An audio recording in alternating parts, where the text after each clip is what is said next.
ప్రళయం ముంచుకురాబోతోంది. సముద్రంలో నీటి మట్టం భారీగా పెరగబోతోంది. అలలు ఎగిసి పడబోతున్నాయి. కొండ చర్యలు విరిగి పడబోతున్నాయి. నదులు, వాగులు, కాలువలు ఉప్పొంగి ప్రవహించబోతున్నాయి. ఆ పరిసర ప్రాంతాల్లో ఉండే మీ ఇళ్లను, మిమ్మల్ని ముంచేసే అవకాశం ఉంది. సుమారుగా 100 కిలోమీటర్ల వేగంతో గాలులు వీయబోతున్నాయి. అంటే చెట్లు ఎగిరిపోయేంత, ఇళ్ళు కూలిపోయేంత స్థాయిలో. ఇక మీ పంటల గురించి, మీ పశుపక్షాదుల గురించి ఆలోచించాల్సిన పరిస్థితి కూడా లేదు. ముందు మీ ప్రాణాలను కాపాడుకోండి, మీ కుటుంబ సభ్యులను కాపాడుకోండి. 2 తెలుగు రాష్ట్రాల్లో ఉన్నటువంటి మీ కుటుంబ సభ్యులు, మీ స్నేహితుల్ని సురక్షిత ప్రాంతాలకు తరలించండి.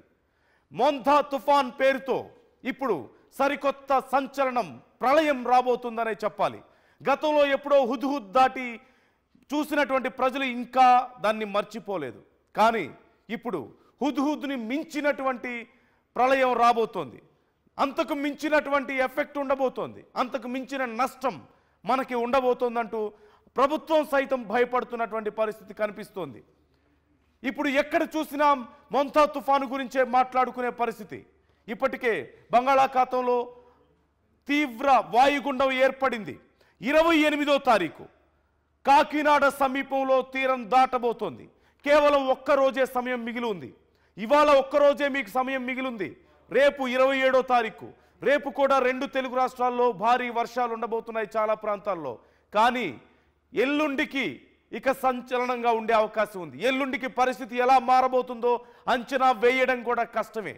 ఈదురు గాలులు 100 కిలోమీటర్ల వేగంతో వీయబోతున్నాయి. సముద్రపు అలలు తీరాన్ని దాటి మీ ఊళ్ళ మీదకు వచ్చే అవకాశం ఉంది. నదులు, కాలువలు పొంగి ప్రవహించి మీ ఇళ్లను ముంచేసే అవకాశం ఉంది. ఇది నేను చెప్తున్న మాట కాదు, అధికారులు చెప్తున్న మాట, కలెక్టర్లు చెప్తున్న మాట, వాతావరణ శాఖ చేస్తున్నటువంటి హెచ్చరిక ఇది. జాగ్రత్తగా వినండి. మీరు ఇప్పుడు అప్రమత్తం అవ్వకపోతే మీ పరిస్థితి ఎలా ఉంటుందో చెప్పలేం. మీ ఇల్లు ఎలా ఉంటుందో చెప్పలేం. మీరు ఎలా ఉంటారో చెప్పడం కష్టంగా ఉంటుంది. మోంథా తుఫాన్ పేరుతో ఒక భారీ ప్రళయం ఆంధ్రప్రదేశ్ వైపుగా దూసుకొస్తోంది. ఇప్పటికే తీవ్ర వాయుగుండంగా మారింది. ఈ నేపథ్యంలో 28వ తారీఖు మీ ప్రాంతంలో పరిస్థితి ఎలా ఉంటుందో కూడా అంచనా వేయడం కష్టమే. ఇది నేను చెప్తున్న హెచ్చరిక కాదు, నేను మళ్ళీ చెప్తున్నాను. ఇది ప్రభుత్వ అధికారులు చెప్తున్నారు. ఇప్పటికే పునరావాస కేంద్రాలను ఏర్పాటు చేశారు. ఇప్పటికే కంట్రోల్ రూమ్లను ఏర్పాటు చేశారు.